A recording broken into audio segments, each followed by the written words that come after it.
Bugün bizim Tovuz torpağının, Qədim Oğuz ruhunu yaşadan, eşqini yaşadan, Türk sevdalı məmləkətin ən işıqlı insanlarından biri olan Namazəli müəllimin 65 yaşının işığına yaşamışıq. Namazəli müəllim insanlığın doğrudan ən gözəl mərtəbəsində dayanan çox böyük bir vətən oğludur. Onun elədiyi işləri, gəncliyindən başlayaraq elədiyi işlər çoxumuzun gözünün qarşısında olubdur, çoxumuz şahid olmuşuq. Onun əməlləri doğrudan çox savab işlər görüb, əməlləri unudulmaz və hamının yaddaşına yazılacaq əməllərdir. Namazəli müəllim lap cavanlığından, o müharibənin, 1-ci Qarabağ müharibəsinin başlayandan bəri o vaxt əvvəlcə Oğuz, sonra Tovuz cəmiyyəti olan bir təşkilatın yükünü daşıyan adamlarından biri olmuşdu. İlk sədri rəhmətlik Məmməd İsmail idi, Hüseyin müəllim, Çingiz əmi, Musa müəllim, xeyli orada sambalı işlər görən adamlar var idi. Allah ölənlərə rəhmət eləsin, qalanların canı sağ olsun. Həmin o adamlardan çiyin-çiyinə Namazəli müəllim doğrudan böyük işlər görmüşdü. Həm maddi cəhətdən, həm öz peşəkar kimi qurğuların, rabitənin yaradılmasında xüsusilə çox böyük əmək sərf eləmişdi.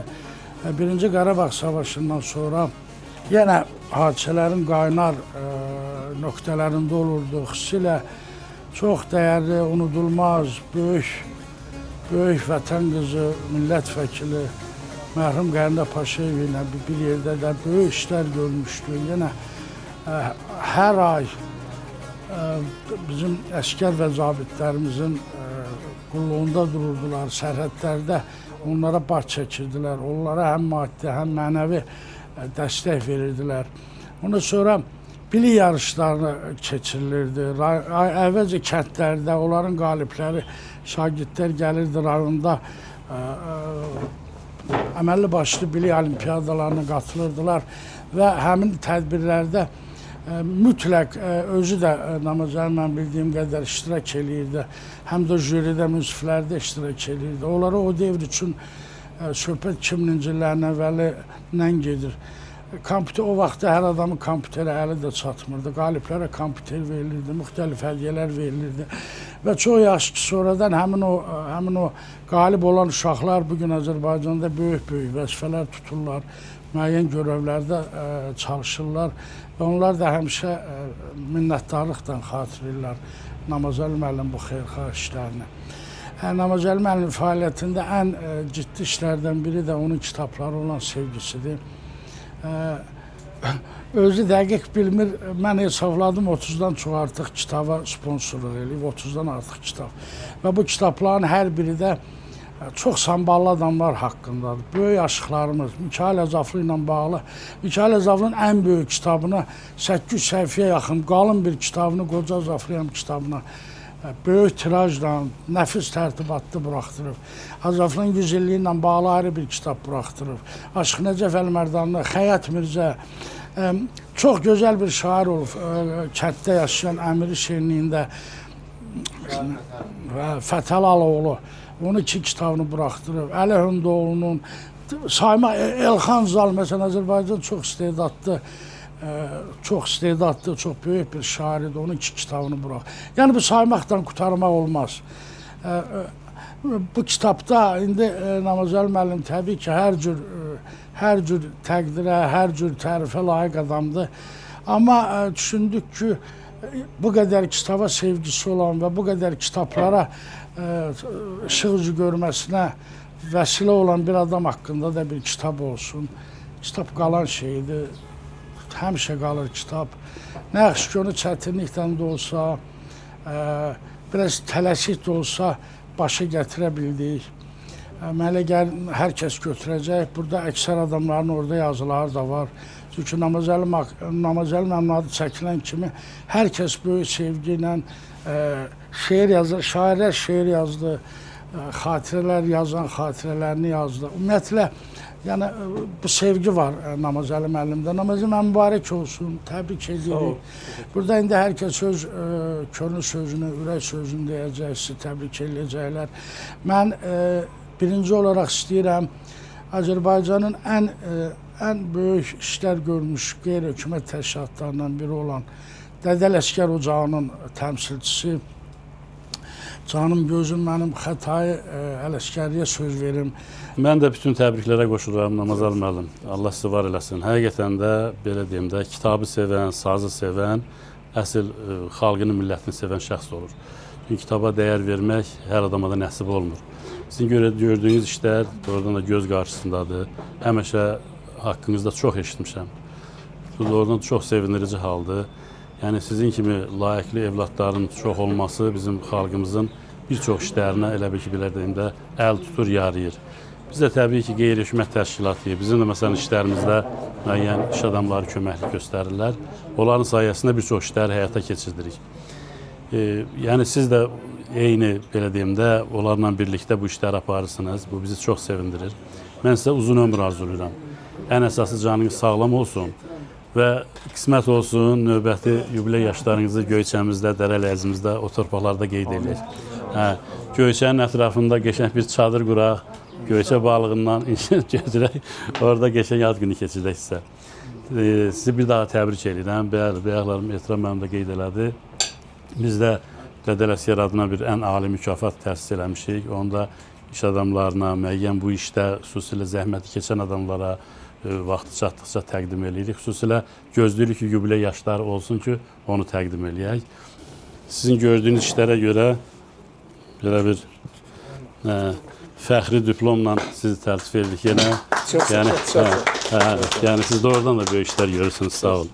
Təbii ki, bilirəm ki, sizin kabinetiniz də var. Kabinetinizdə də bu Dədə Ələsgərlə bağlı yeni bir kalendardır. Burada ibrətamiz sözləri Dədə Ələsgərin və belə deyim də fəsillərə uyğun şeirlərdən orada nümunələr var. Çox sağ olun, təşəkkür ederim. Bunu da masanıza qoyarsınız. Sağ olun, sağ olun. Mən əslində bu yaradıcı adamları, iş adamları, onların həyatından hər zaman maraqlanmışam.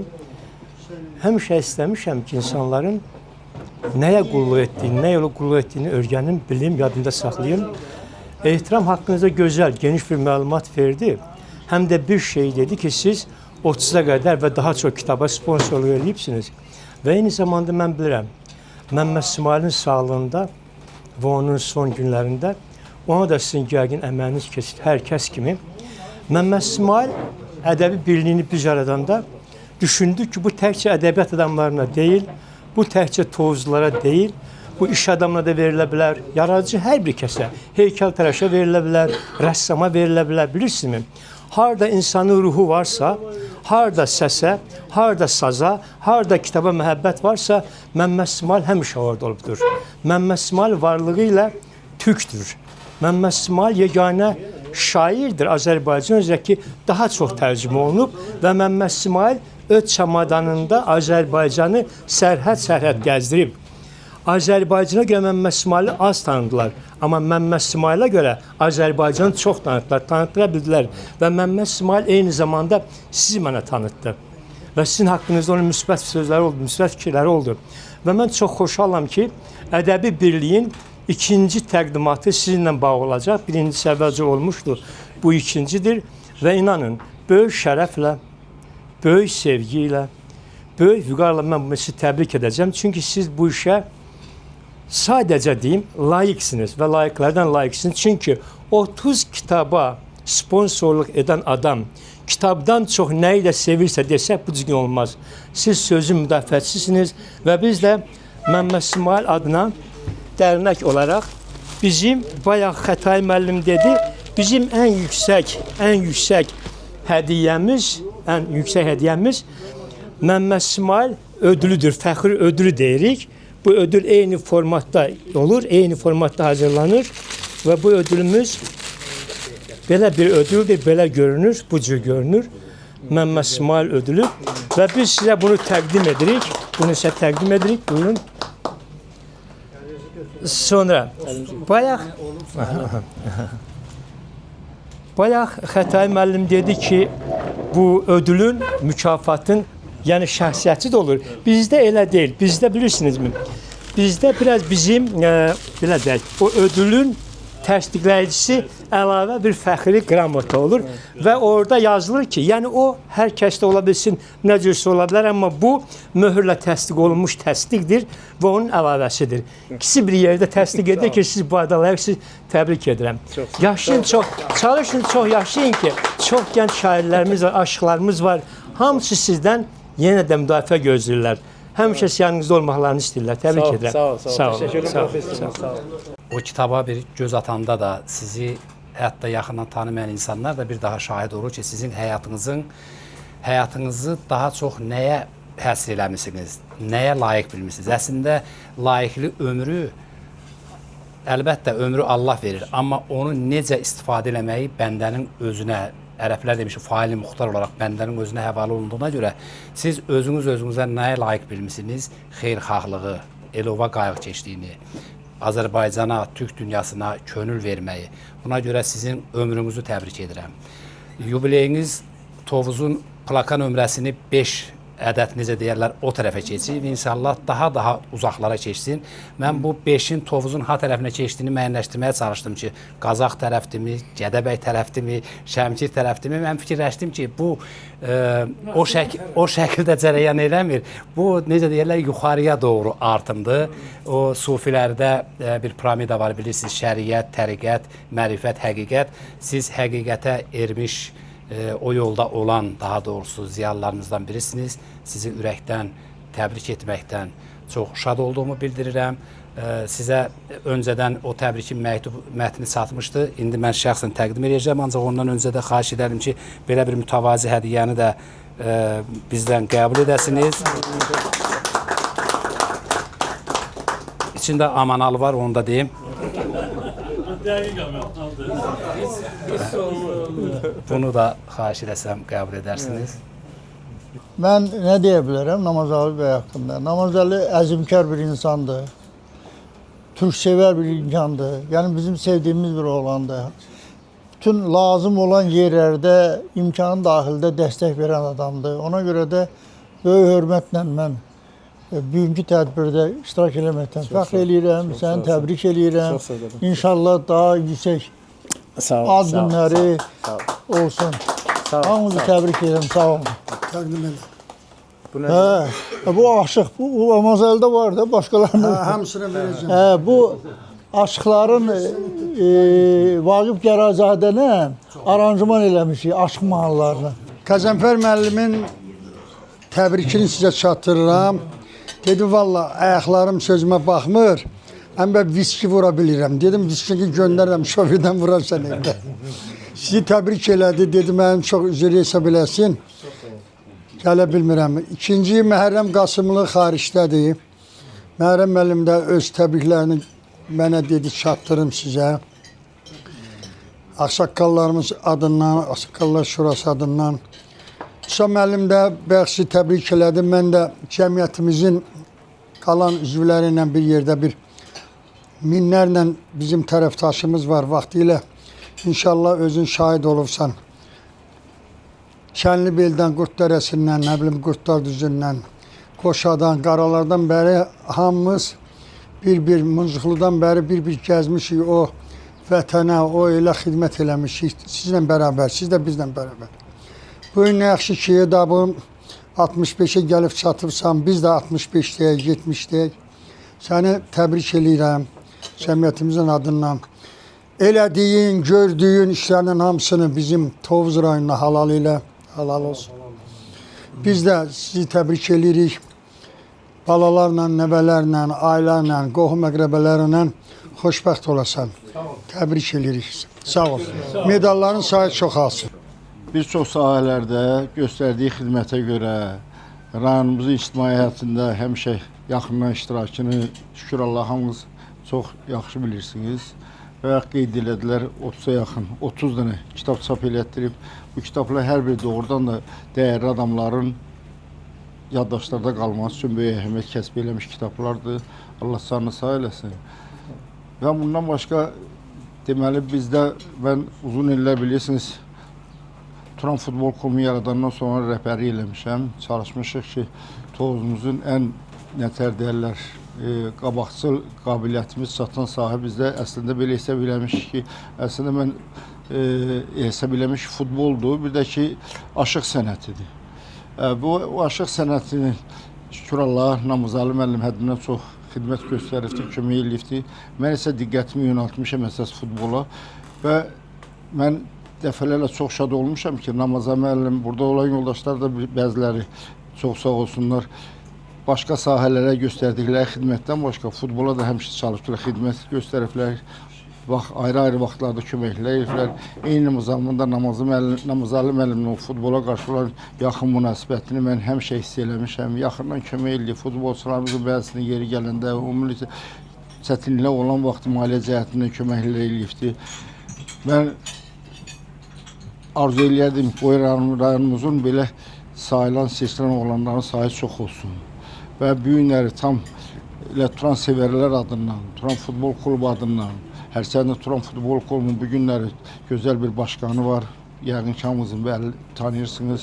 Çox belə nətər deyirlər, lazım səviyyədə Turan Futbol Klubuna diqqət yetirir, baxır, öz bütün imkanlarını oraya həsr eləyibdir və nailiyyətlər də əldə eləyibdir. Onun adından Namazalı müəllimi bu yubileyi münasibətilə təbrik edirəm. Ona uzun ömür, can sağlığı arzu edirəm. Qoy həyatda Namazalı müəllim nətər var, o formada hamı tərəfindən tanınsın. Allah qoy onun adını daha da yüksəklərə qaldırsın. Bir daha Namazalı müəllim təbrik edirəm. Sağ ol. Müəllim sözü bəsin ali sözdür. Biz orta məktəbdə elə bir müəllim çörək yemir. Müəllim cibində pul olmaz. Bir müəllim adiləşir. Amma müəllim insan üçün ali sözdür da, sən məni. Mən burada bütün ziyarların sağlığına içirəm. Allah su qorusun. Allah su həmişə var eləsin. Baxıram sazı qoruyursunuz, kitabı qoruyursan məni. Yəni cəmiyyətə acmaq lazımdır. Bax o cümlədə Namazəlimiz qardaşdır. Biz hər gün bir yerdəyik. Namazəli sənə təbrik edirəm. Və minnətdaram ki, bax bu ikilərlə mənə tanış elədi. Sən sağ ol, balların sağlığına içirəm. Oğlun toyunda Allah qoysa. İnşallah. Və Su Xankəndə dəvət edirəm. Bax nə vaxt gəlsə, qonaqlarınız olsa, gözəl otel tikmişəm. Analogu yoxdur, inanın sallağında olsa. Namazalı müəllimlə mən oturub durmamışam, yoldaşlıq eləməmişəm, amma həmişə müşayiət eləmişəm, haqqında həmişə xoş sözlər eşitmişəm. Namazalı müəllim, siz bir 30 kitab buraxdırmışsınız, 40'ını da mən buraxdırmışam. Mən onun həqiqətən xoşum gələn bir şey haqqında yazırlarsa, ona öz qatqımı qatıram da. Bu bir insani xüsusiyyətdir. İnsanlığın ən gözəl bəlkə də nümunəsidir. O nəşrdir, yayımdır, o belə deyim, maarifləndirmədir, kitab buraxmaq. Məni Anar müəllim bir dəfə 31 kitab onda buraxdırmışdım. Bunu eşidəndə dedi səni Yazıçılar Birliyində fəxri üzv qəbul edirəm. Və məni də Xətai o məclisdə var idi.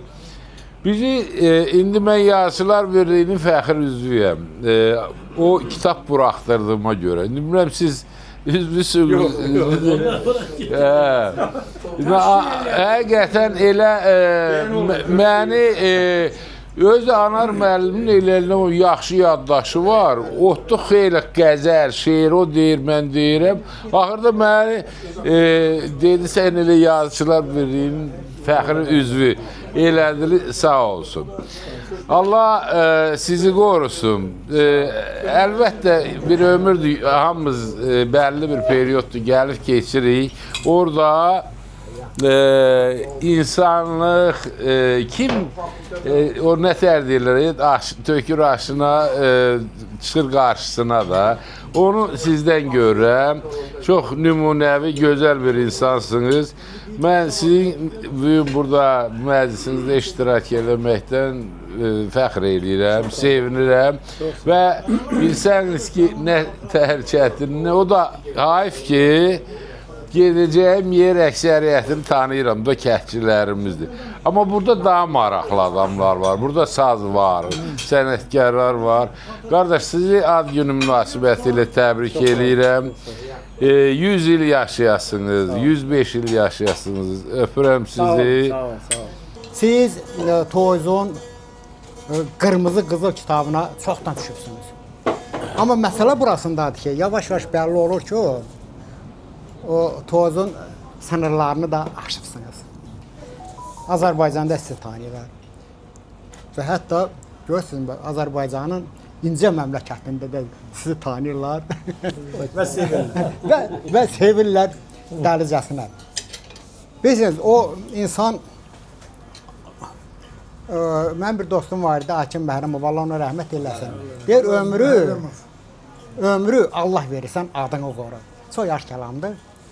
Bunun ən yaş kitablarını da bu adına mən buramışam. Ömrü Allah verir. İndi siz 6-5-ə gəlib çıxırsınız. 6-5 pis rəqəm deyil, 65-dən yəni, yaxşıdır. Farsın qulaqları cingilləməsin. Amma biz nədə oynayırıq da, nədən?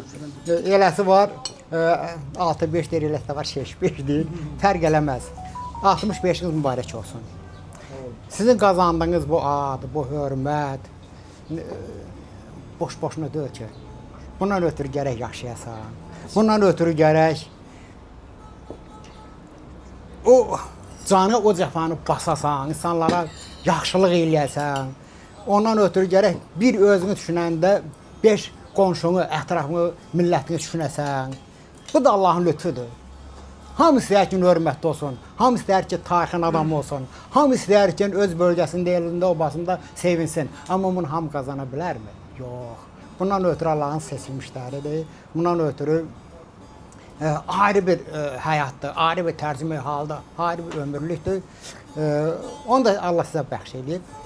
Mənim əziz dostum, ehtiram İlham deyəndə ki, Namazəli Məmmədov, Namazəli müəllimin, Namazəli qadın adı ki, mənə deyir. Hə, bir kitabına sənin sözün varmı? Onu da burada qeyd eləmişəm. Dedim ki, o kişinin mən bir neçə dəfə Rəşid demişkən oturmuşam, amma adı Al Osmana çıxıbdı. Al Osmana çıxıb, sonra bir iki Toyuzlu yaxın dostlardan soruşdum. Kin Namazəli müəllim nə tər tanırsınız? Özümsün da, bunun ehtiyac yox da, bir test, amma bir test sual idi. O dediklərimin qeydini burada eləmişəm. Amma və bu şeiri mən gün ortağı ehtiramla bu xəbəri aldım, axşam bu şeiri yazdım və göndərdim. Yəni, mən bu şeir yazmaqdan ötürü özümü zora salmamışam. Burada bir gücənmə, yıqqanma, söhbət zad yoxdur. Gələn şeirdir və sizə bunu oxuyuram. Dostlardan soruşdum Namazəlini. Səxalıdır, xeyrxahdır dedilər.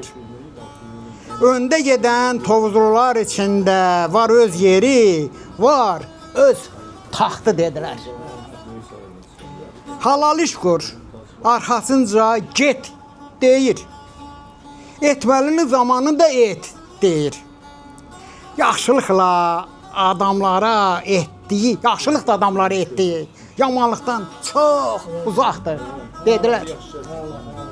Bəhər var haqdan gələn bazarın, yönü birdir güzaranın, hamılıqla sevdiyimiz yazarın, amma yazarların yolunda da şamçılaqdır dedilər.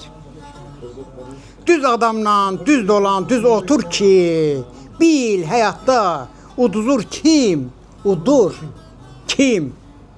Sənətinin sərrafıdır, odur ki, gür işıqdır, bir mayaqdır dedilər. Ad qorunar ya torpaqda, ya qanda. Pas tutası qılınc deyil o qında. Hələ çox şey deyiləcək haqqında. Sevgi dolu, xoş soraqdır dedilər. Sağ ol. Bu deyilənlər haqdır, bu deyilənlər davamlı olsun, təbrik edirəm, öpürəm. Sağ ol. Bir tədbir sabahsıyla başlayaq, ustadlar qaydası.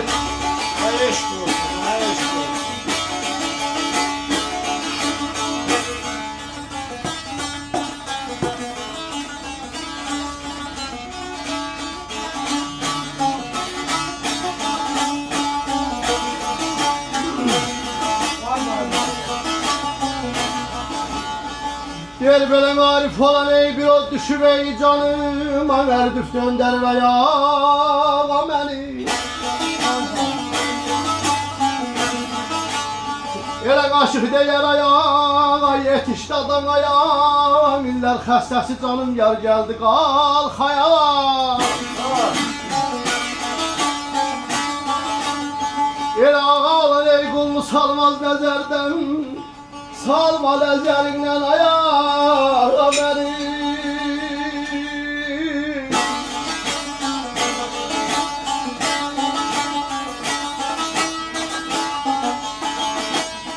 Belə ağa olan ey, ailələm ey qulunu salmaz nəzərdən, salma nəzərindən ayağa məni. Hava təzin savasıdır, sözlər Dədə Ələsgərdəndir, ruhu şad olsun. Bu sazda Namazəli müəllim mənə hədiyyəsidir. Allah can sağlığı. Təkcə çay yox, 10 şəhər. ildən artıqdır bunu mən sinəm üstə gəzdirirəm. Ən gözəl tədbirlərdə, ən gözəl konsertlərdə, ən gözəl toylarda mənim yol yoldaşımdır, həm də. Ən gözəl ötən sazlardan da. Canım, təbii ki. Arif olan bir od düşüb canıma, ərdif döndərir yağa məni. Əziyəm ayağa, yetiş dada ayağa, illər xəstəsi canım, yar gəldi qalx ayağa. Ağa olan qulunu salmaz nəzərdən, salma nəzərindən ayağa məni.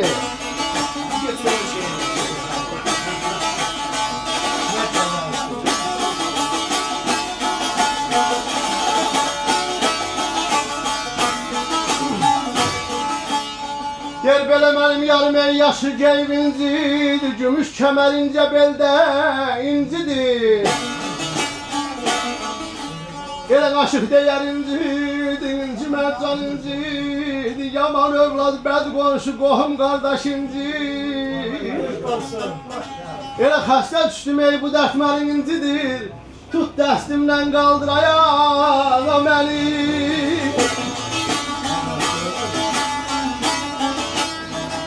Belə xəstə düşdüm ey,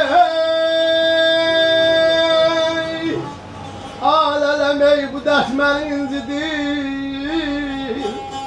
tut dəstimdən qaldır ayağa məni. Mənim yarım yaşıl geyib incidir, gümüş kəmər incə beldə incidir. Aşıq deyər incidir, inci mərcan incidir, yaman övlad bəd qonşu qohum qardaş incidir. Xəstə düşdüm bu dərd məni incidir, tut dəstimdən qaldır ayağa məni.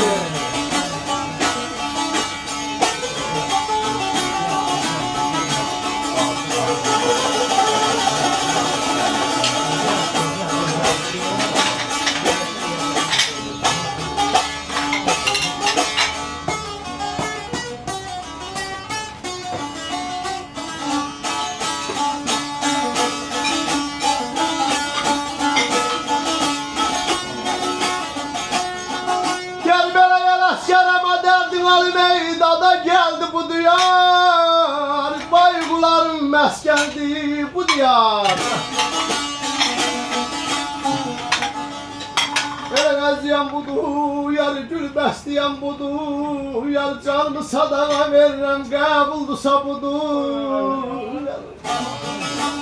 Ele qal xəncərin ey bağrım başım bu diyar, el içində salma ayağa məni.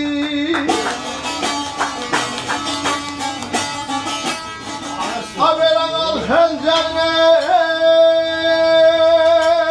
ey, alələm ey bağrım başım bu diyar, el içində salma ayağa məni.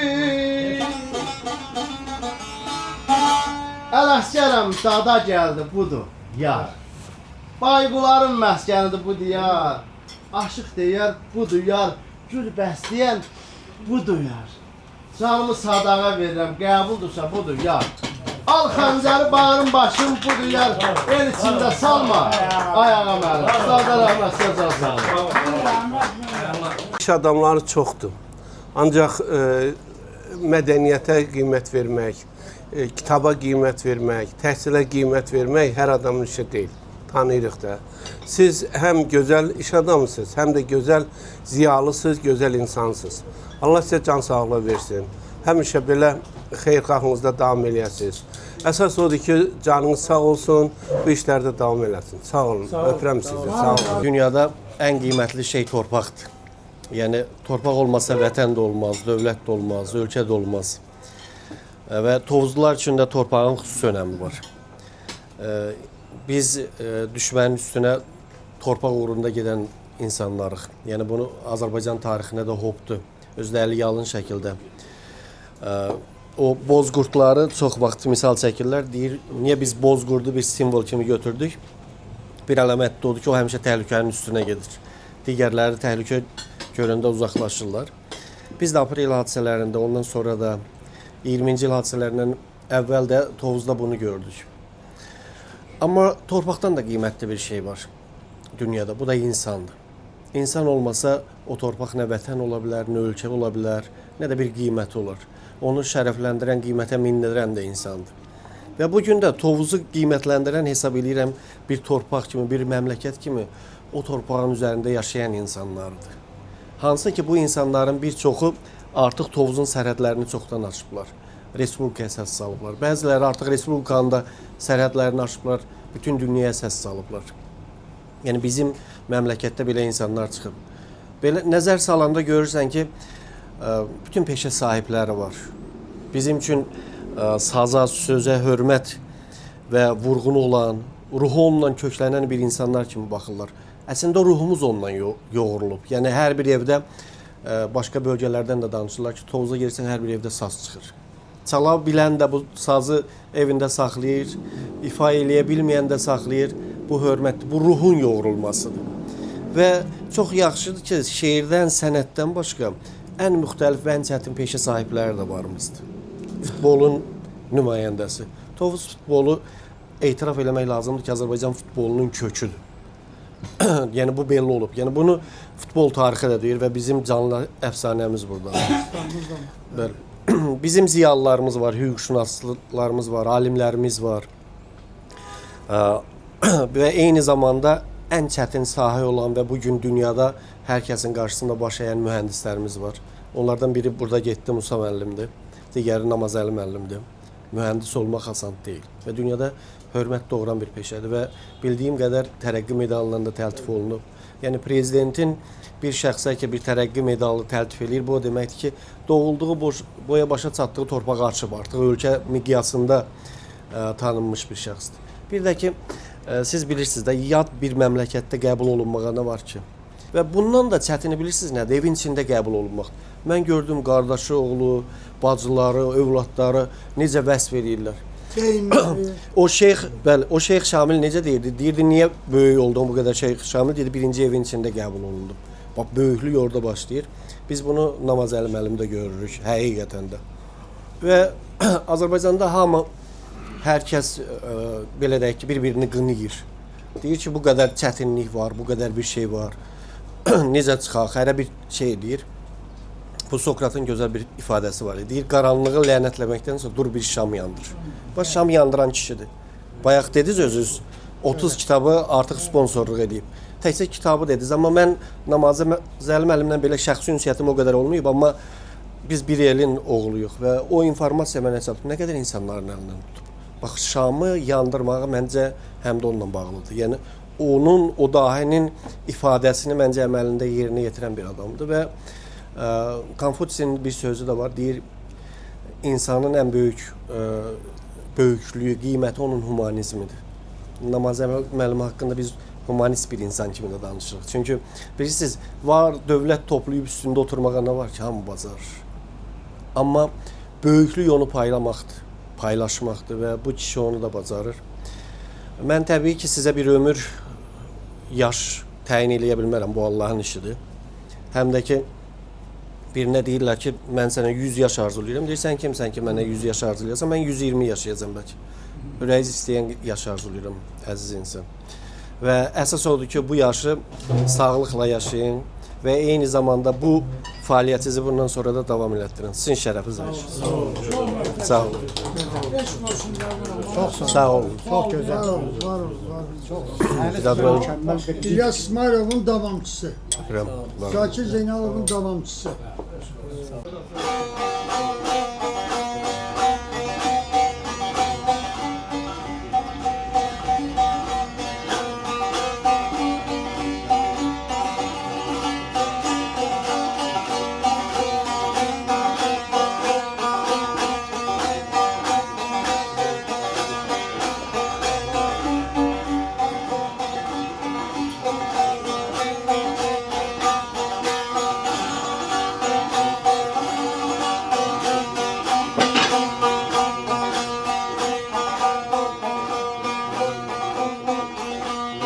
Habiballah, Habiballah, Tabibimsən, Rəsulumsan, Ya Rəsul səndən mədəd, Ya Rəsul səndən mədəd.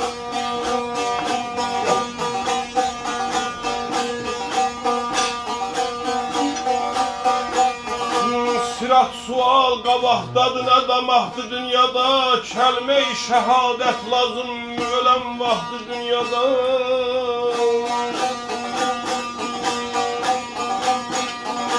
Tut orucun ey qıl namazı, şükür eylən Allaha, gül olma dünya malına, qalacaqdı dünyada, qalacaqdı dünyada.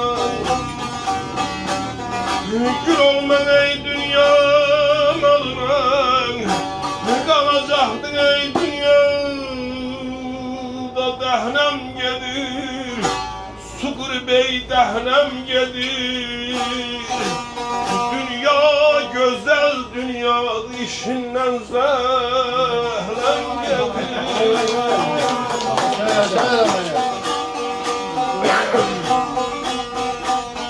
Sirat sual qabaqdadır, nə damaqdır dünyada, kəlmə-i şəhadət lazım, ölən vaxtı dünyada.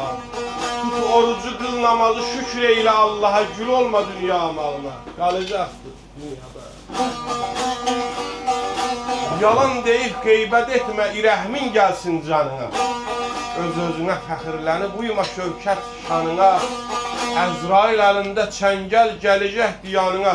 Qəzəbindən gül rəngin solacaqdır dünyada.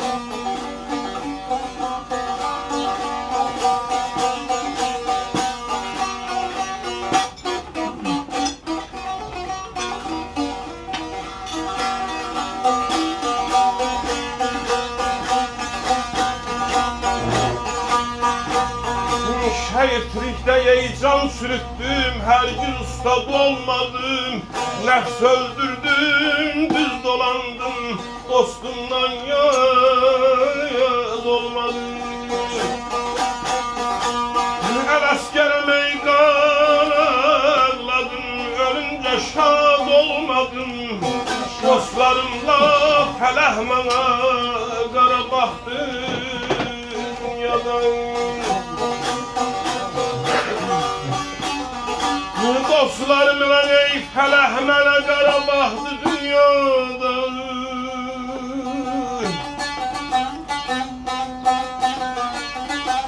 Keçdi məndən, oxların ey keçdi məndən.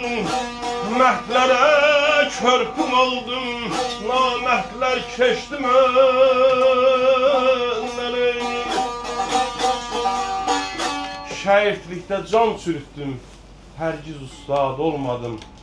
Nəfs öldürdüm, düz dolandım, dostumdan yad olmadım. Əl-əskərəm, qan ağladım, ölüncə şad olmadım.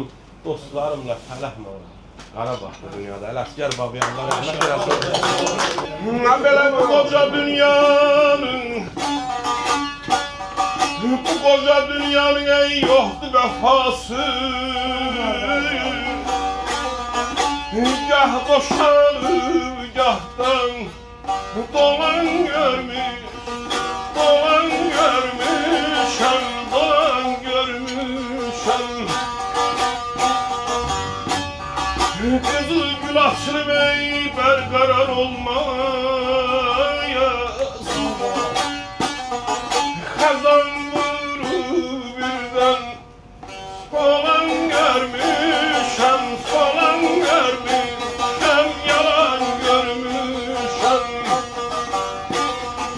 qoca dünyanın yoxdur vəfası. Gah da şalıb, gah da dolan görmüşəm. Qızıl gül açılıb bərqərar olmaz, xəzan vurub birdən solan görmüşəm.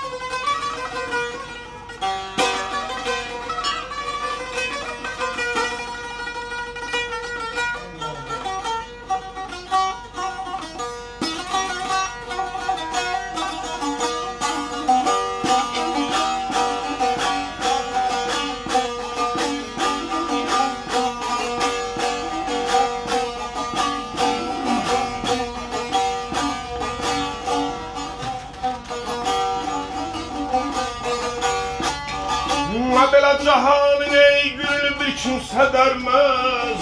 Qəza kəməndinə düşən qurtarmaz ay qazanalım. Namərd ey yüz söz desə biri düz olmaz. Məhddən qeyrisini yalan görmüş. Yalan görmüş, yalan görmüşəm, yalan görmüşəm. Cahanın gülünü bir kimsə dərməz, qəza kəməndinə düşən qurtarmaz. Namərd yüz söz desə biri düz olmaz, məhddən qeyrisini yalan görmüşəm.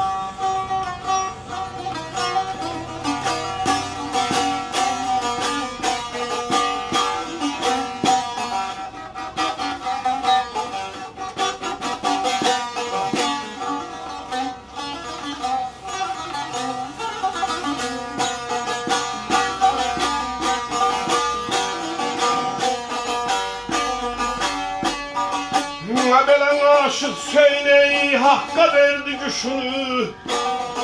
Qəza vurdu qədər. Nəydin işinin, nəydin işinin. İtirənlər dözə bilmir beşini. İtirənlər ey dözə bilmir beşini. Milyonlar dağılır, talan görmüş, talan görmüşəm, talan görmüşəm, talan görmüşəm. Aşıq Hüseyin haqqa verdi düşünü, qəza vurdu qədər əydi işini. İtirənlər dözə bilmir beşini, milyonlar dağılır, talan görmüşəm. Allah Hüseyin Bozağlamıya rəhmət eləsin. Kərbalıya rəhmət eləsin, Hüseyin Balıya. Min rəhmət cəm ustadlara, min rəhmət sizlərə, can sağlığı. Yaxşılığı diyar-diyar dolanan, təmənnasız səxavətin var sənin.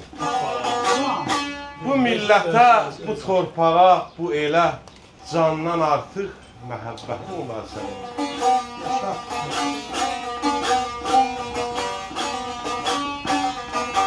Ər oğlusan bu millətin gərəyi.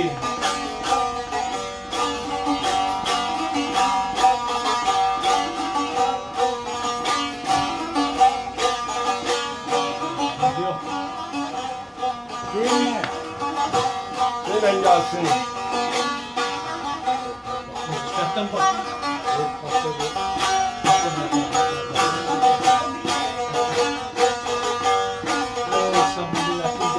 Ər oğlusan yurdumuzun gərəyi, səninlədir xoş arzular diləyi. Soğuğun boran üşüdəndə ürəyi, günəş kimi hərarətin var sənin. Bizim mahal şah qoludur Oğuzun, 9 boydur sönməz 9 ulduzun. Vüqarısan yenilməyən Tovuzun, əslin var, nəcabətin var sənin. Hiləgərlər aldatdılar, atdılar, bir zamanlar sənə də tor atdılar. Yıxanmadı piyadalar, atdılar. Dağlar boyda əzəmətin var sənin. Söz söhbətin yayılıbdır hər yana. Namaz əmi, o docağın gür yana. Roman deyər Qaraxanlı bir yana. Azaflıda çox hörmətin var sənin. Azərbaycanda çox hörmətin var olun şairlərimizdən. Bu gözəl ortam ki var, belə sizlərlə bir yerdə olmaq. Sözün həqiqi mənası tam dərindən və sərin qəlbdən deyirəm ki, adama ləzzət edir. Hələm belə ortam hələ düşünür. Ola bilsin ki, hamımız zaman belə bir ortamı bölüşürük deyə onu qədər dəyərləndirə bilmirik. Amma kənardan baxan adamlar az qala həsəd çəkirlər. Hərdən bizim Dədəl Əsgər Ədəb-Məclisindən bağlı tədbir olsun, Tovuz Qaza Xeyriyyə Cəmiyyətlərinin tədbirlərlə bağlı olsun. Araya insanlar gəlir və söhbət ona deyil, səmimiyyətlə bölüşürlər. Siyasətçisi də, futbolçusu da, şair yazısı da ortada bir şey olur, səmimiyyət, hörmət, ehtiram, məhəbbət. Adamlar özü 20-ci əsrin bu zamanında bu ortamı tapa bilmirlər. Hətta adamlar əvvəldə deyir ki, taxtaya dönmüş. Ya adam da artıq figurun var, amma qəlb, könül, hərəkət, jest belə yoxdur adamlarda ki, işarə ilə belə bir-birinə məhəbbətlərini robotlaşıb. Nə xoş halımıza ki, bax, belə məhəbbətli bir ortamda yaşayırıq. Özü də zaman belə məclislərimiz olur. İndi bu gün buna vəsilə olan Namazalı müəllim. Namazalı müəllimin mən Rafael İncəyoğlu dediyi kimi kənardan əvvəlcə işitmişdim. Sonra tam səmimiyyətlə deyim elə, bax belə bir məclis mənim doğum günümdə, martın 10-da quruldu, özə Namazalı müəllim. İki adamı xüsusi istəyirəm, vurğulayım, bizim ruhları şad olsun. Bizim məclisimizdə onların ruhlarının xatırlanmağın yeridir. Biri Məhəmməd İsmail'dir, biri Qəmrə xanım Paşayev. Allah rəhmət eləsin. Çünki onlar da bizi birləşdirən dəyərlər idi. Və mənim doğum günümdə Namazalı müəllim də oradaydı. Bir ofisdə əyləşdik, mən də təbrik elədim. Sonra Namazalı müəllim, hamınızın yanınızda etiraf eləyirəm. Gözəl bir qonaqlıq qurdu, gözəl bir məclis qurdu. Hətta hədiyyə də verdi mənə. Və söyle ki, hayatımda ilk dəfə 200 manatlı oldu. Düz deyir, Ama 200 manatlığı deyir hayatımda. Oradan da gördüm. Etirama demişim. Ben de başka şey etmişim ki hali yüngül olur sonra yine geldik. Ha oğlum. Sonra Sumqayıt'ta biz devam edelim. Çoktan oldu. Oğlum. O 60 illik yubileyim idi ya ondan belki de sadece ad günüydü ola bilsin. Buradaki futbolda şeyde. Sağ ol. Zülfiyə xanım Güncəstəranlı. Bilirsiniz, adım deyələ ki, mənim nəyəmə lazımdır da təzəvvür edirsən, mən də hər dəqiqə görüşməyədim. Əslində bizim hamımızın dəyərimiz ondadır ki, birimizin içərisindən bir-birinə bir enerji, bir məhəbbət axır. Danışsan da, ola bilsin biri natiq ola bilər, pafoslu, ritorik danışa bilər, nə bilim, nə bilə, sevdirə bilər. Adam var, sükutla sakitcə otura bilər, məclisə sorulacaq. O da sevimlidir.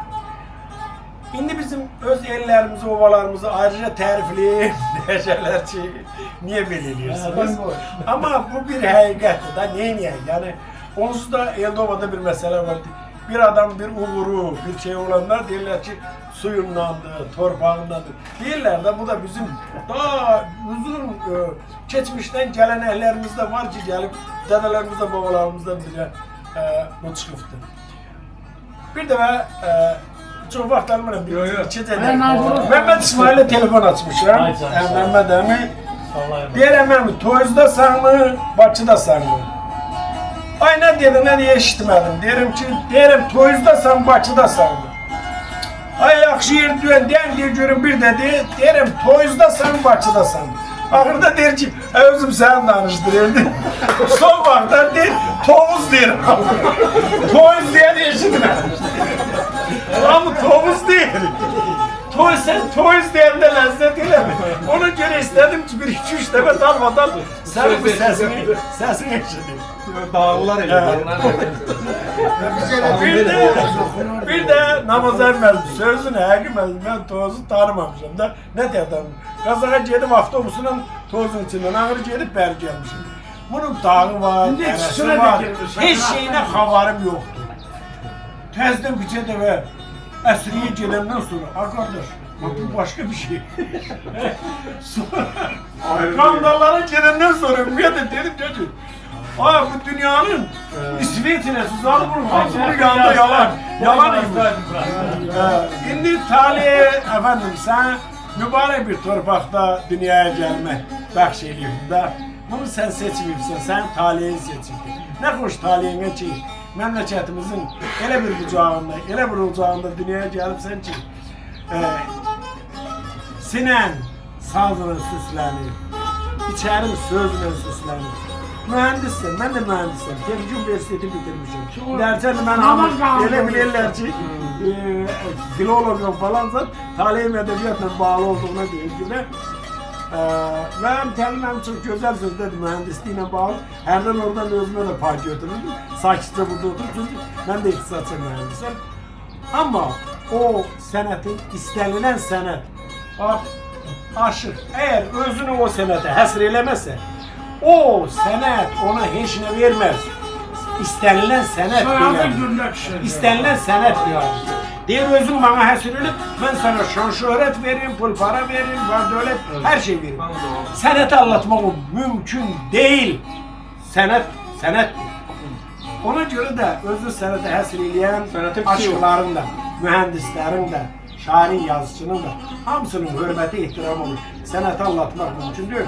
Bu mənada ben o yazımda hemen bir anda ne geldiyse onu yazmışam ve o səmimiyyətlə fikirlərimi yazmışam orada. Helalik kalsın bir tarafta bu sağlığımız. Divaniyat diyebilirsin. Bir divanı bağlamakta kudam kömək olmana, saz götürüm dərgahında izinlə söz deyim. Halallıqla haqqa varmaq qəsdim oldu dünyada, nəfsim çəkdi imtihana, imanıma. Düz deyim. Tapındığım adın oldu, tanıdığım kərəmin, la ilahe illallahdır cövhərəndə zərrənin, günahlardan yan ötmədin, ver cəzanı dirəmin, kömülüm evi abad olsun, can elinə, öz deyim. Güzel, güzel. Cazibəmdə dövrəkəram, təcallana mailəm, varın, yoxun, könlümcədir, şükür sana qailəm. Ben Adem İbrahim'əm, səhralarda sahiləm, sidqimdə ərşi alada, sinəmdir köz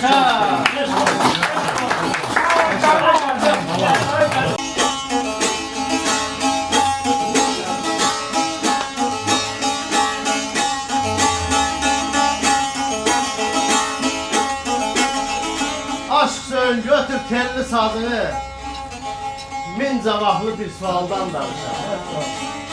Məclis quraq, söhbət açaq, saz tutaq. Al yanaqda qoşaq haldan danışaq.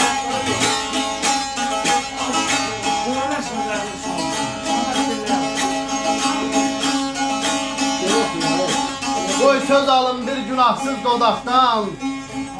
Mən baxıb həsət çəksin uzaqdan. Yar bəzənib çıxan vaxtı otaqdan, başındakı tirmə şaldan danışaq. Vurğun deyər bir dəhd bilən yar ola, zülfü bulut ağ sinəsi qar ola, yaxşı cində, yaman cində var ola, qədir bilən əhl-i haldan danışaq.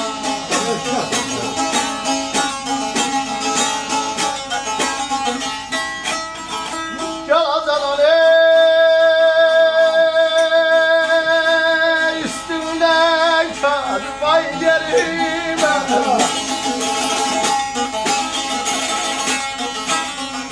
Ay üstünden kar vay yerime. Sıhdı dumanların dağlar, çalay dağlar, çalay dağlar, çalay dağlar.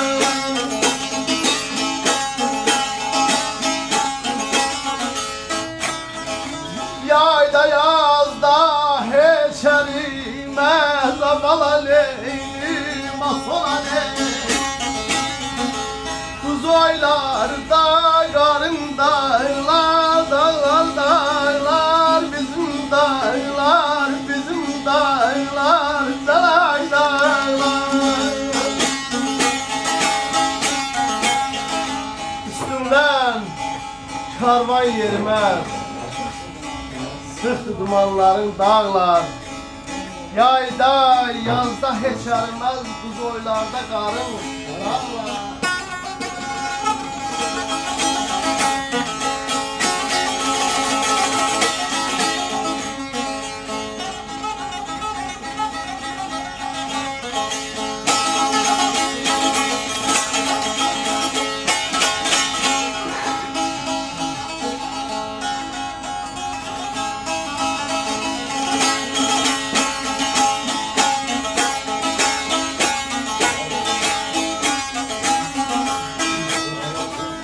Belem o kız yaldan, çay kaşanda, saç kemere dolaşanda, dolaşanda, dolaşan.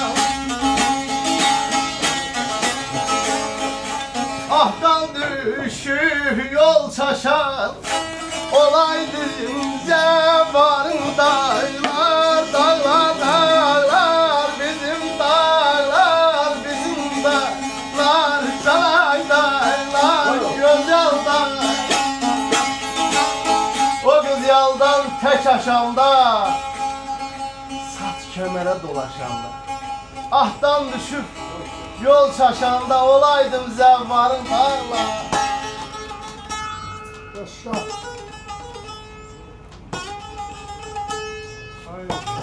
Dedelerim çaldı, çok gelmişim oldum da. İlhamını sizden aldım, benim çaldım da. Allah güzel var. Etraf karıştırmadan.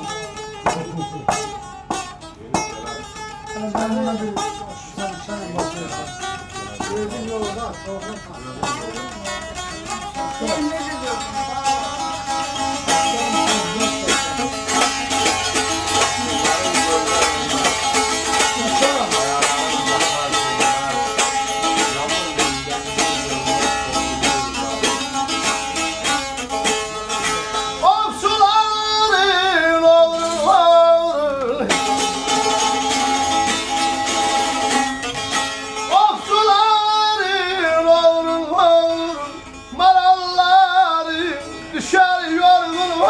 Düşer yorum, ay düşer yorum, düşer yorum. Olah gelip size vurgun, abala neynim, asfala neynim. Olah gelip size vur, sevinsin yüzlerin dağlar, canay dağlar, canay dağlar.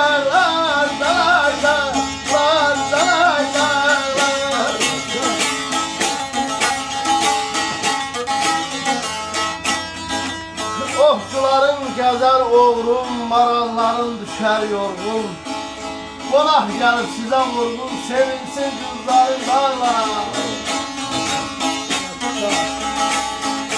Oy oy çuğun keş, geçen günler yada düştü, yada düştü. Yada düştü ey, yada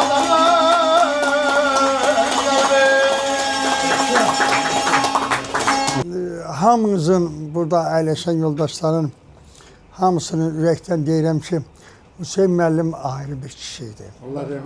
Ayrı bir insan idi. Əkbər Qoşalım. Hüseyn müəllim bizim bu cəmiyyəti yaratmasaydı, vallahi biz burada bu kişinin ad gününü keçirməzdik. Heç bir tədbirimiz tozdan olmazdı. Nənənin ad günündə, Mirvari Dilbanın ad günündə, Ağamalı Sadiqin ad günündə həmişə Hüseyn müəllim bizim avangardımız olubdu. Rəhbərimiz olubdu. Biz ona qraf deyirdik. Əmi, getdim bir gün küçəmizin başında deyirəm də başı uşaqları, uşaqları. Getdim gördüm şalvarını ütülür. Hüseyin müəllim nə qarşısan böyükdə Nizaminin yoldaşı, Vəlinin yoldaşı falan qızlar dedi, yox, mən heç kimə şalvarımı verən deyiləm. Şalvarını özüm ütüləməliyim. Elə bir kişi idi. Əkbər Qoşalın. Getmişik Əlibəyliyə. Safxoz direktoru İspəndiyar vardı, Allah rəhmət eləsin. Onun evində oturmuş, onda bu kişi Turanı yaradırdı. Deputat seçkiləri 90-cı ildə. Oturub elə təzəcə çörək yiyirdi, xoruz pişirmişdi. Birdən çəpər erməni döyüzdə, Museys. Nətər bu başladı. İspəndiyar dedi, girin stolun altında. Bunun da şilyapası. Profesör adam gözünü açıp girdi stolun altında. Part atır. İspəndiyar rəhmət getdi döşəyin altından beşaçalarını götürdü, dang bıraktı.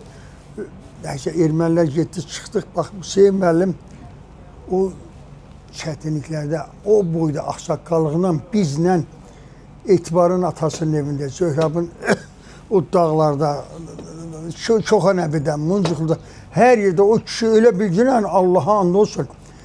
Rəhmətli Fəthullah ilə, Camanşir Əliyevlə, Muncuqluda. Musa indi getdi, sağ olsun Musa. Rusetdən gəlmişdi, bir maşın Musa'ya.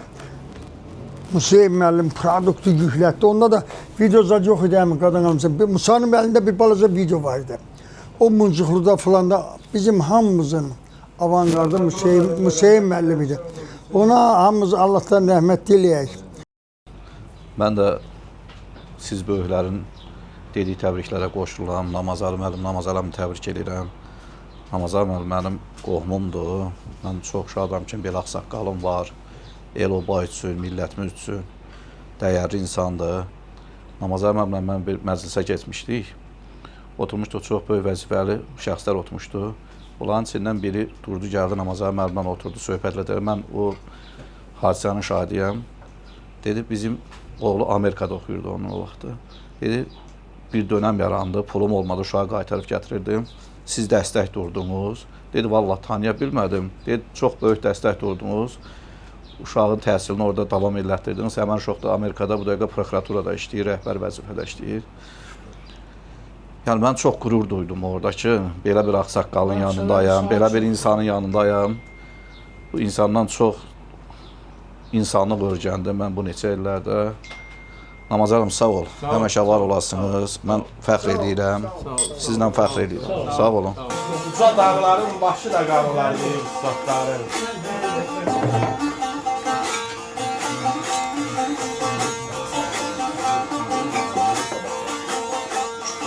Bəndən deyəyik. Abələ cavanlığını, məhəbbətin eşqinə. Cavanlığını, məhəbbətin eşqinə. Ağarmayla, ay saçlarım, amandır, amandır, amandır, amandır, amandır.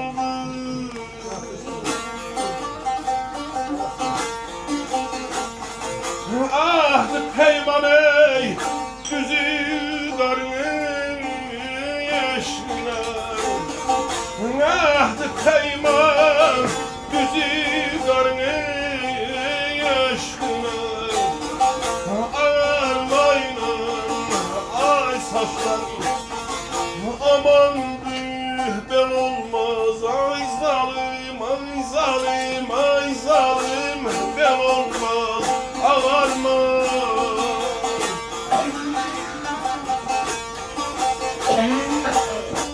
Olmazdı mı qəm çəkincə güləsən? Nədən oldu yandın, döndün küləsən? 40 yaşına çatmayıbsan hələ sən ağarmayla. Ay saçlarım amandır.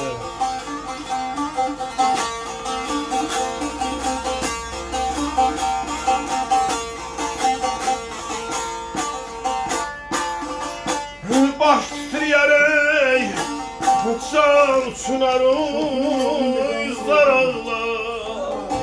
Neyirlər, harsızlar, sazanlar ağlar, ağlar, ağlar, ağlar.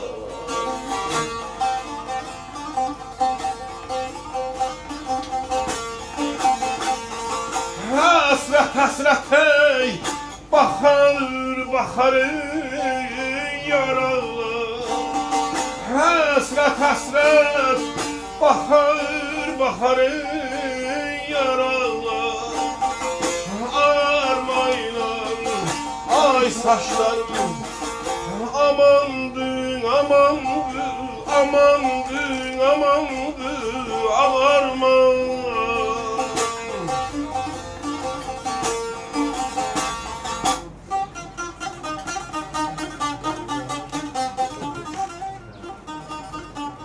Ay yaşayış bu.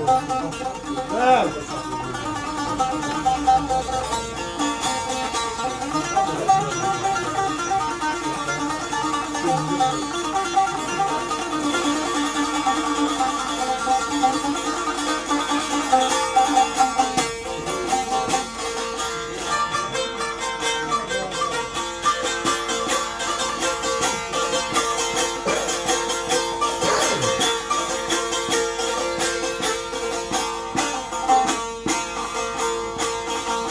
Allah'ın yemek, al saçlarım bir yana, gençliği geçti, oldum deli divane. Gençliği geçti, oldum deli divane, divane, divane, divane, divane, divane.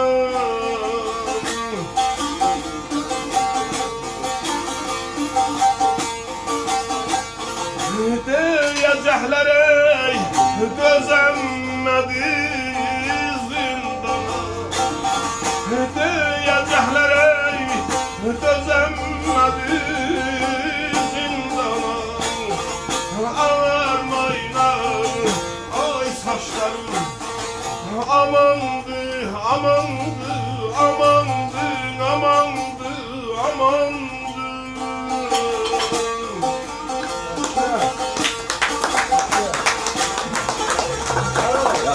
Deyir ki, öz danışdıqlarını deyir. Mənim rəhmətə gedib indi onun danışdığını 70-ci illər idi. Deməli, Gəncədə yaşayırdı. Gəldik Bakı nədir, kənddə gələndə danışdı ki, belə çox belə kədərlənib danışırdı ki, deyir, belə bir hadisə gördüm. Deyir, bir də dedilər ki, bəs el oğlun gəlib deyir, təzə bir türməyə bir adam düşübdü. Dustaq düşübdü, hə. Gəldim, bu qədər tanımırdı Mikail Azavlılardan tanısın. Oradan sonra dostlaşıblar. Bu el oğludursa buna xidmət eləməsində nə əlindən gəlirsə də bir saska verirdi, bir çörək verirdi, qənd verirdi. Belə şeylər də türmədə olanda nə olardı?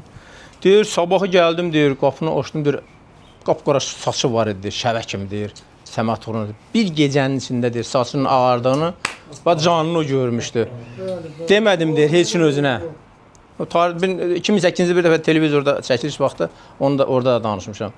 Deyir, özünə heç nə demədim. Dedim, birdən-birə belə söz demə. Onda güzgüz adı yox, türmənin içində nədə o, dağılmışda nə olardı ki?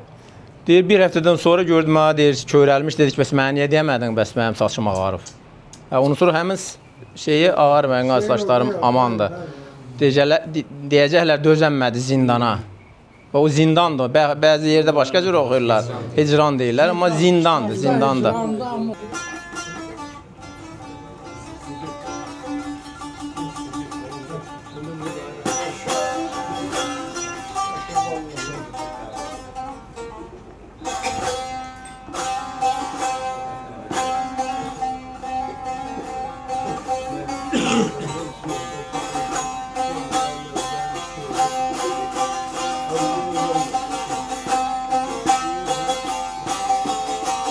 Ha, şu mu? Rahmanım.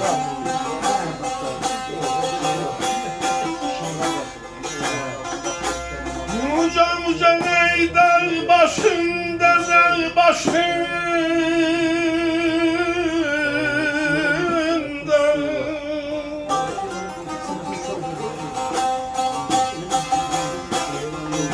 Məhrim məhrim ey kar görünür, kar görünür.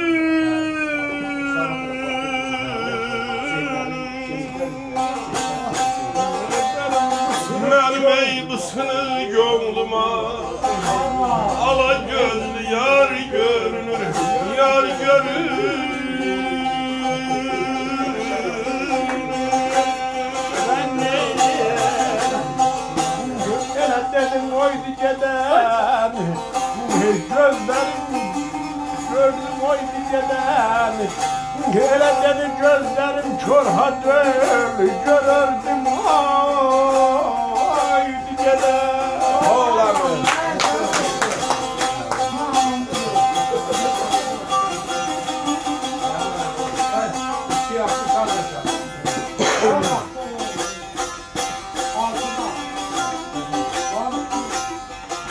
Buna belə göründü dostumun kendi bana kendi.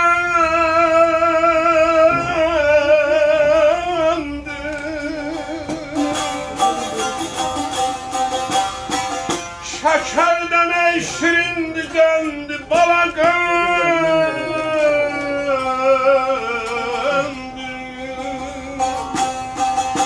Asıl bey köysün bendi. Koy için nar görür, nar görür.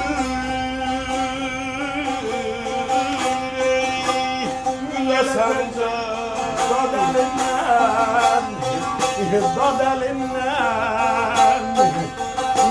Aman yoktur o delinden.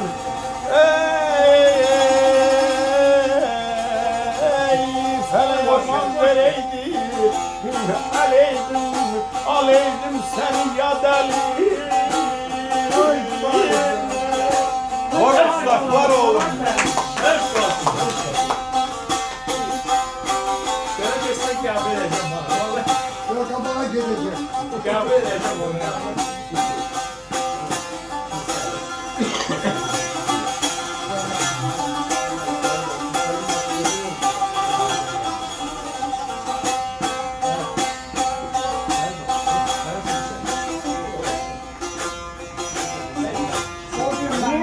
Yüksekte yaptın kalan bana kalan.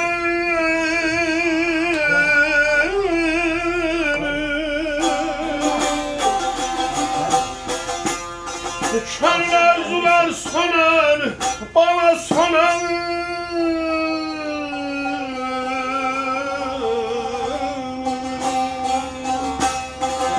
Abbas'ın ey dilim ağır, zülfün bana mar görünür, mar görünür.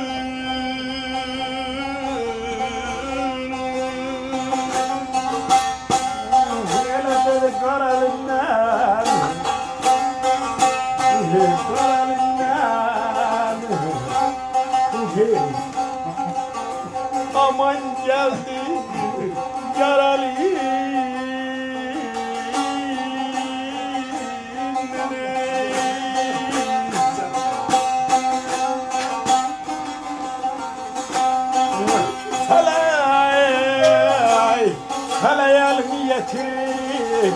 Karem dadalinden, daralinden, daralinden.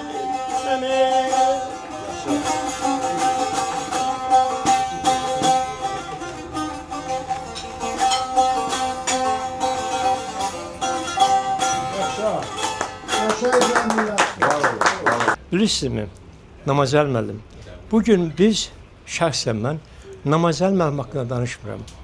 Mən bugün insan haqqında danışıram. İnsanın mahiyyəti haqqında danışıram.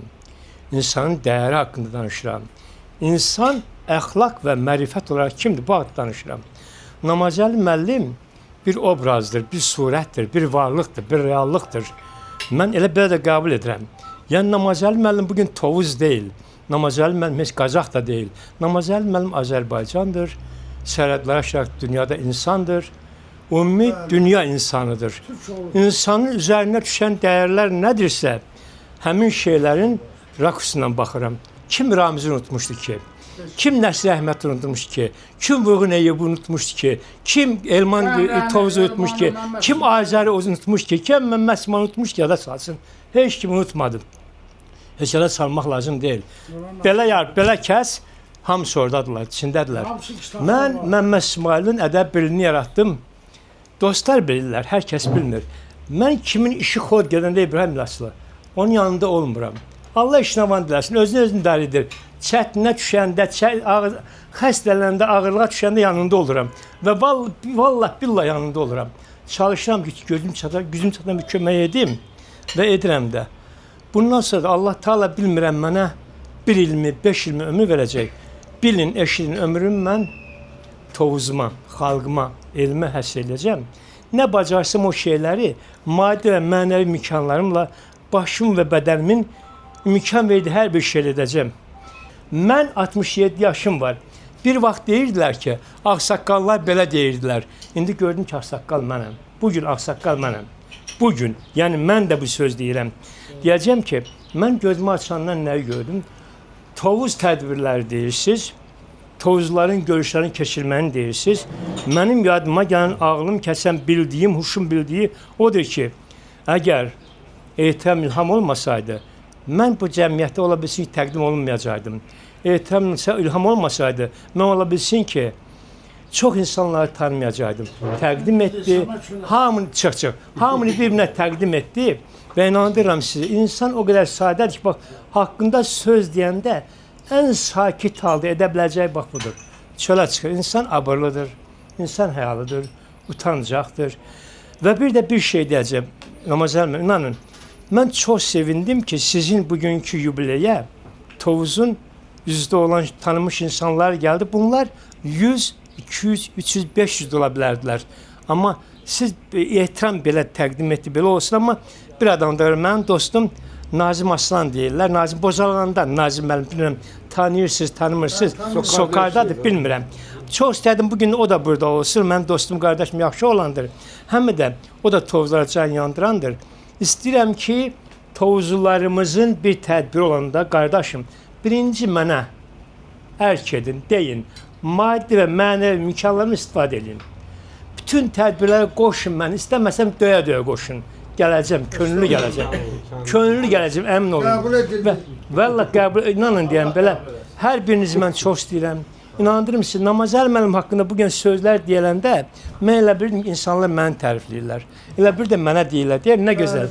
Mənim belə bir el oğlum var, haqqında səmimi danışırlar, söz deyirlər. O qədər qürurlanırım, o qədər fəxrlənirəm ki, Allah Taala hər birinizə uzun ömür versin ki, Tovuza, elimizə, obamıza birinci, bundan sonra ölkəmizə, bundan sonra insanlara xidmət edə bilərsiniz. Namazəli müəllim, sizin simanızda sizin sevən dostların sağlığına içirəm. Qızıl vaxtınızı ayırdınız, gəldiniz, tədbirdə iştirak elədiniz. Mən hamınıza təşəkkür edirəm.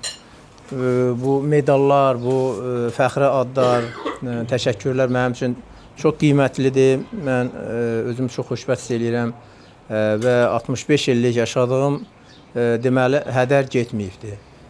Və mən çox fəxr edirəm ki, Tovuzluyam. Mən çox fəxr edirəm ki, Müseyib müəllimin belə deyək tələbəsi olmuşam, həm qohumu, həm yanında. Çox fəxr edirəm ki, Allah rəhmət eləsin cəm ölənlərin hamısına. Fəthullah Hüseynovun bir maşınla getmişik, 2 oğlu var idi. Birinə dedi ki, aşağıda dur, mən belimdə rasiya, dağa qalxırdıq, qoşuya sonra. Hətta yadımda da orada biz mühasirəyə düşdük, elə bilə ermənilər, 13 nəfər idik. Oradan bir təhər ki, çıxdıq, dedilər ki, səs-küy qadılar, əl-bəldən tank gəlir falan eləyir. Ermənilər elə belə aralandı, bizə bir cığır verildi, çıxıldı. Fəxr edirəm ki, Fəthullah Hüseynovla belə deyək, vuruşmuşam o səngərlərdə, meşədə. Fəxr edirəm ki, siz kimi gözəl, məndən bir bayramda böyük olsanız, elə həm yaşıdıyıq. Siz kimi ağsaqqallarım var, böyüklərim var, Tovuzlulardan öyrənirəm. Çox sağ olun. O qədər yaxşı sözlər demək olar ki, vallahi o sözlərin hamısı sizə o yaxşı sözlər azdır. Sağ olun, təşəkkür edirəm, ayaqlarınız ağrımasın. Tədbiri də təşkil edənə ehtiram müəllimə də təşəkkür edirəm, aşıqlarımıza təşəkkür edirəm. Çox sağ olun. Çox sağ olun.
Şərəf